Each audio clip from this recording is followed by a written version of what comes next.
Hi hello வணக்கம் நண்பா, welcome back to Innes rider channel. இன்றைக்கான வீடியோ என்னன்னு சொல்லிட்டு நீங்கள் தமிழ்லேயே பார்த்துருப்பீங்க. இன்றைக்கான வீடியோ என்னென்னா, நம்ம பைக்கில் ஹீட்டிங் இஷ்யூ அதிகமாக இருக்குது. ஹீட்டிங் இஷ்யூவை ரெடியூஸ் பண்ணுறதுக்கு எதனா ஐடியா சொல்லுங்கள் ப்ரோன்னு சொல்லிட்டு ஒருத்தர் கமெண்ட் பண்ணியிருந்தார். ஒரு ப்ரோ கமெண்ட் பண்ணியிருந்தார். அந்த கமெண்ட்டுக்கான வீடியோவாக தான் இது இருக்க போகுது. ஏன்னா என்னோடய சப்ஸ்கிரைபர்ஸ்க்கான வீடியோ தான் எல்லாமே நான் மேட் பண்ணி போட்டுட்ருக்கேன். அவங்க கேட்குற கொஸ்டினுக்கான ஆன்சராக தான் எல்லா வீடியோவும் எனக்கு முடிஞ்ச அளவுக்கு நான் க்ரியேட் பண்ணி போட்டுட்ருக்கேன். வாங்க இன்றைக்கான வீடியோக்குள்ளே போய் அது என்னங்கிறத தெரிஞ்சுக்கலாம். எப்படி ஹீட்டிங் இஷ்யூவை ரெடியூஸ் பண்ணுறதுன்னு தெரிஞ்சுக்கலாம். ஹெவி கோ. முன்னாடி ஒரு முக்கியமான விஷயத்த சொல்ல மறந்துட்டேன். இந்த சேனலில் வர வீடியோஸ் உங்களுக்கு பிடிச்சா, இந்த வீடியோ உங்களுக்கு பிடிச்சா கண்டிப்பாக லைக் பண்ணி, சப்ஸ்கிரைப் பண்ணி, ஷேர் பண்ணி சப்போர்ட் பண்ணுங்கள். உங்கள் சப்போர்ட் எனக்கு ரொம்ப ரொம்ப முக்கியம். ஸ்ட்ரைட்டாக வீடியோக்குள்ளே போயிடலாம்.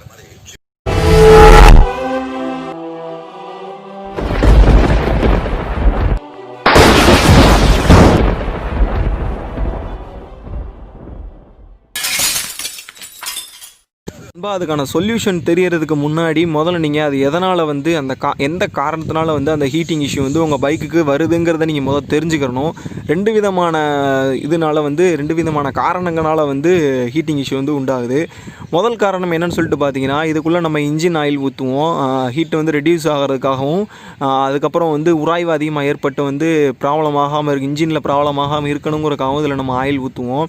அந்த ஆயிலோட லெவல் குறைஞ்சாலோ, இல்லை அந்த ஆயில் லீக் ஆகி காலப்போக்கில் ஆயில் லெவல் குறைஞ்சாலோ, இல்லை அந்த ஆயில் லெவல் மாற்றக்கூடிய நிலைமைக்கு வந்துட்டாலோ, அந்த ஆயிலோட உள்ளே இருக்கக்கூடிய அணுக்களோட துகள் அதிகமாகி, கார்பன் துகள் அதிகமாகி, அது அந்த மாதிரி அந்த ஆயிலோட கெட்டு போகிறது மாதிரி, அதாவது ஆயில் மாற்றணுங்கிற லெவலுக்கு நீங்கள் மாற்றாமல் விட்டுருந்தாலோ ஹீட்டிங் இஷ்யூ ஏற்படுறதுக்கு முக்கால்வாசி வாய்ப்பு இருக்குது.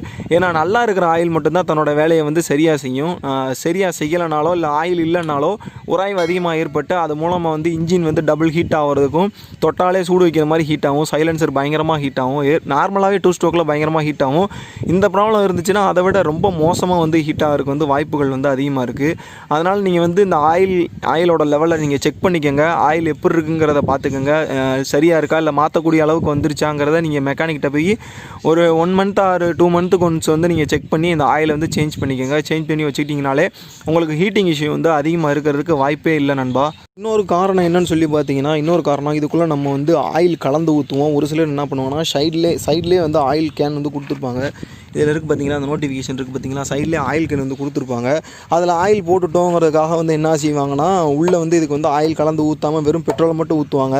இதில் தான் ஆயில் போட்டிருக்கோமே, அதனால் நமக்கு ஒன்றும் பிரச்சனை வராது, ப்ராசஸ் கரெக்டாக இருக்குண்டு இதில் நம்ம என்ன பண்ணுவோம், ஆயிலை கலந்து ஊற்றாமல் வெறும் பெட்ரோலை மட்டும் ஊற்றிக்கிட்டு நம்ம வாட்டுக்கு ஓட்டிகிட்டு இருப்போம்.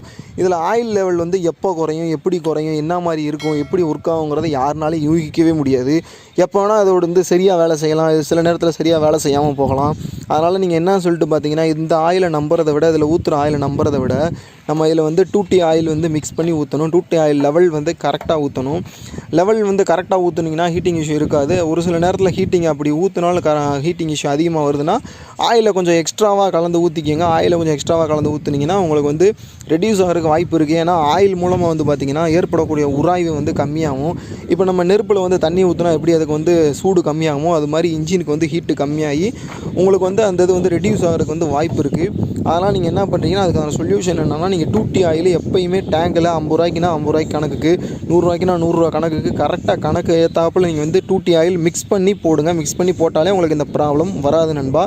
அதுக்கப்புறம் பெரும்பாலும் பார்த்திங்கன்னா, நம்ம சைலன்சர் க்ளீன் பண்ணி போடாதனால பார்த்திங்கன்னா உங்களுக்கு பிக்கப்பும் குறையும். அதுபோக இந்த சைலன்சர் ஹீட்டும் கொஞ்சம் அதிகரிக்கும். சைலன்சரில் ஹீட்டை குறைக்கணும்னா நீங்கள் அப்பப்போ மஃப்ளரை ரிமூவ் பண்ணிட்டு அந்த மஃப்ளரை க்ளீன் பண்ணி போடுங்க. சைலன்சரை ரிமூவ் பண்ணி சைலன்சருக்குள்ளே பெட்ரோல் விட்டு சைலன்சரை க்ளீன் பண்ணி போடுங்க.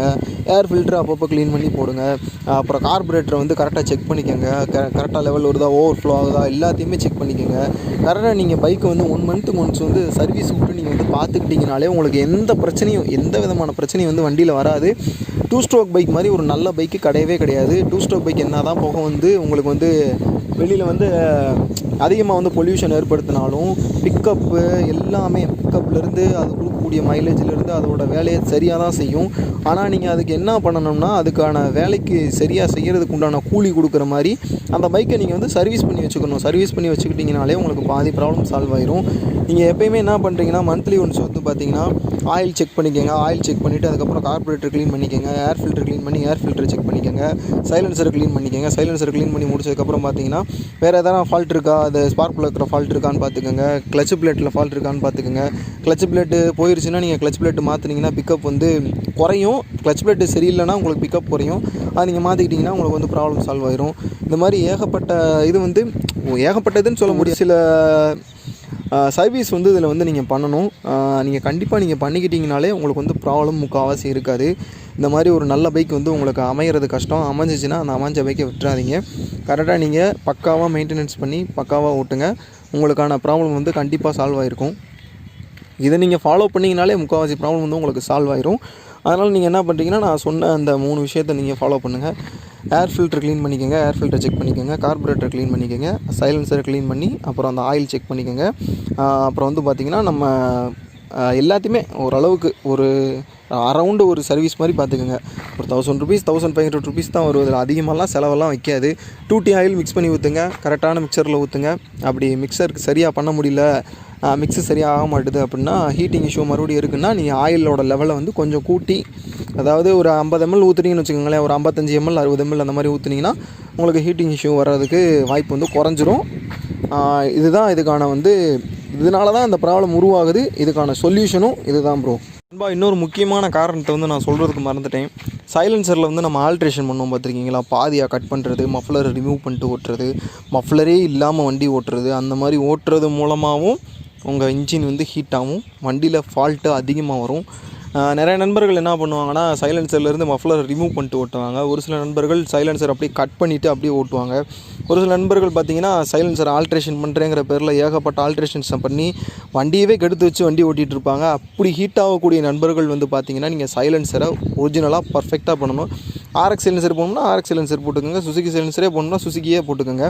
நீங்கள் மாடிஃபிகேஷன் பண்ணுற சைலன்சர் வந்து கம்பெனி சைலன்சராக இருக்கணும். அப்போ தான் உங்களுக்கு ஹீட்டிங் இஷ்யூ இருக்காது. அப்படி கம்பெனி சைலன்சராக இல்லைனா கண்டிப்பாக ஹீட்டிங் இஷ்யூ கண்டிப்பாக வரும் நண்பா. இப்போ இந்த வண்டியிலே ஹீட்டிங் இஷ்யூ வந்து இருக்குது. ஆனால் ரொம்ப ஹெவியாலாம் இல்லை, லைட்டாக தான் இருக்குது.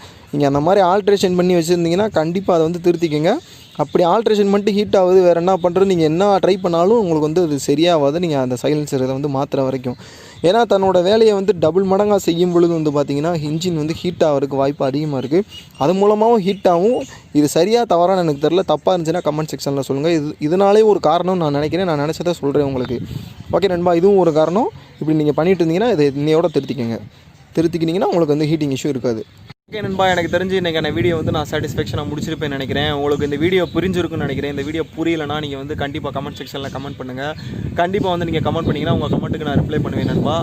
ஏதாவது வேறு எதனா டவுட் இருக்குது, 2 ஸ்ட்ரோக் பைக் பற்றி தெரியணும், வேறு எதாவது அதிகமாக தெரிஞ்சுக்கணும்னு சொல்லி ஆசைப்பட்டீங்கன்னா அந்த சேனலை நீங்கள் ஃபாலோ பண்ணிக்கோங்க. இந்த சேனலோட லிங்க் வந்து டிஸ்கிரிப்ஷனில் கொடுத்துருக்கேன், ஃபாலோ பண்ணிக்கோங்க. கேட்குற கொஸ்டினுக்கான ஆன்சரும் நான் வந்து வீடியோவிலே பண்ணுவேன், வீடியோவாக க்ரியேட் பண்ணி போடுவேன். அதை ஒரு கண்டென்ட்டாகவே நான் உருவாக்குவேன். நீங்கள் ஏதாவது டவுட் இருந்துச்சுன்னா கண்டிப்பாக வந்து கமெண்ட் பண்ணுங்கள்.